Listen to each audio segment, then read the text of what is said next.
Hello everyone and welcome back to Slats, Cracks, Locks. Today we're going to talk about starting out. What do you need to start lockpicking? Maybe you've been thinking about it, watching some videos, and you're like, hey, I want to get into this. How much do I need? How much is it going to cost me? And what should I buy?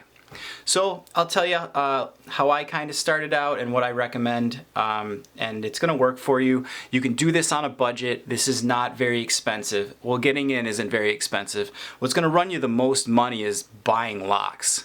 100%. Your tools aren't going to cost you that much. It's the locks that are going to break the bank. All right. So what do you need to start? So here's my kit. I use a Sparrows Kit. This is a tuxedo kit with a couple extra pieces in it. Highly recommend the tuxedo kit is a great beginner's kit. It's going to have all the picks that you need, great tension tools, and they're very well made. They should last you a long time. So this is $32 without the couple extra pieces I got in here. And the extra pieces I have are I have a short and a long hook bought separately from Sparrows.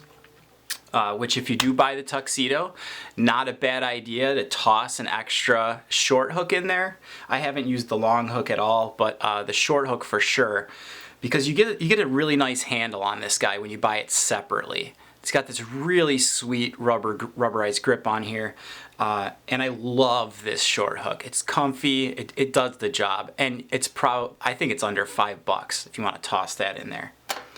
Because if you notice, the picks in this set have no grip on them at all. They work, absolutely. They're made very well. They're thin because they're lock picks.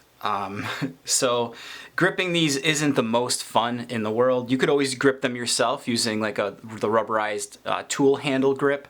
I might do that with these because I love this set. But this is going to have everything you need. But you don't need to buy a set like this if you can buy a couple individual picks. When I started, I didn't purchase this first. I purchased the single hook first, along with a couple tension wrenches, and I got started for $10. You can do the same thing. Start single pin picking, under $10, you're good to go. Hasn't broken on me yet. But if you want like a little, let's say you're going to buy individual picks, and you want a nice little set to start with. Maybe you don't want to drop $32. You can get them cheaper buying individually. Here's what you would need for like a little starter set with a couple rakes and a short hook. So you're going to want a short hook, number one, for sure. That's your number one tool for single pin picking. Okay, so I would get a short hook. Tension wrench set.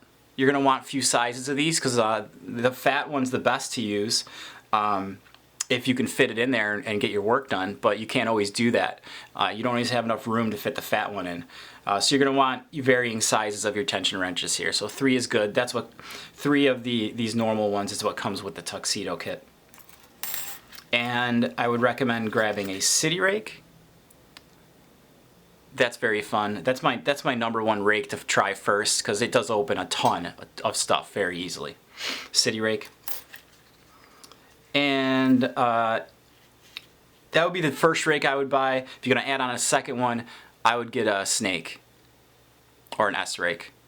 That's a lot of fun too. I do have videos on both of those rakes on my channel. If you want, you can check those out and see how they work. So you can get in fairly cheap, like I said, under $10. If you just want to start single pin picking, which is what I did, I just bought a short hook, I bought a couple tension wrenches, and I got going. You'll actually notice I did make a mistake. When I first bought my tension wrenches, I bought these heavy bars. These are top of the keyway tools, and they don't fit in all locks. They're really fat. They're great to use when they fit, but they don't fit in all locks. And I actually, right now in my lock picking path, I actually enjoy bottom of the keyway right now. Not really that comfortable with top of the keyway. So you'll actually notice if you watch my first video or two, I'm using these top of the keyway tools in the bottom of the keyway.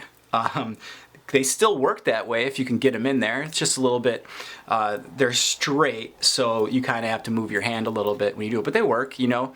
I mean, after all, they're just pieces of metal you're using to get a little tension. So anyways, this really wasn't for me. I did make an error in doing that, so you could avoid doing the same and just buy some normal tension tools that look like these guys here. And if you have pieces of metal lying around that you can just bend, you can use those too. There's nothing special about this stuff.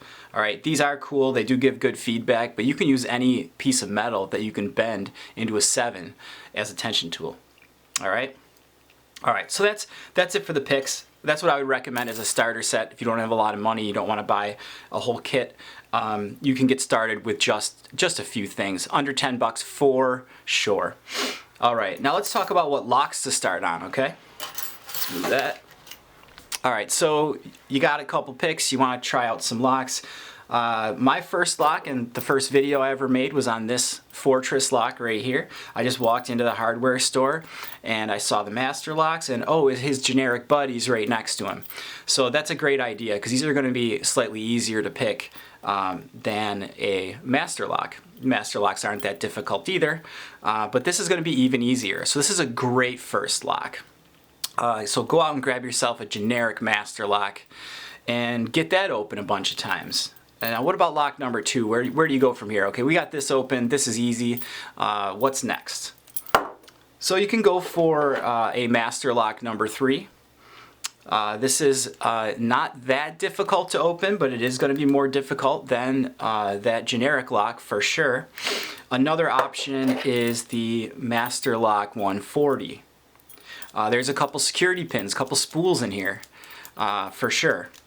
So you're going to have to contend with a couple spools. This is definitely going to take you longer to open than a generic master lock for sure.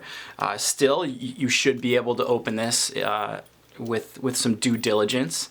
Same thing with the master lock number 3. If you work at this and you're really paying attention and feeling around in there to what's going on, you should be able to get this guy open. And if you can't get it open single pin picking, I got a video that shows you can city rake this thing in seconds. I mean, the city rake just blows this thing apart. Stands no chance. So if you got a city rake, you could always get it open that way and work on single pin picking it later. All right. So that's pretty much what I got for you as far as where to start, where you can start, and you know the differences between some of these Sparrows tools here that you can start out with. Now, like I said, I would strongly recommend grabbing at least one short hook that's nice like this, because you're going to be using this more than any other tool in your kit.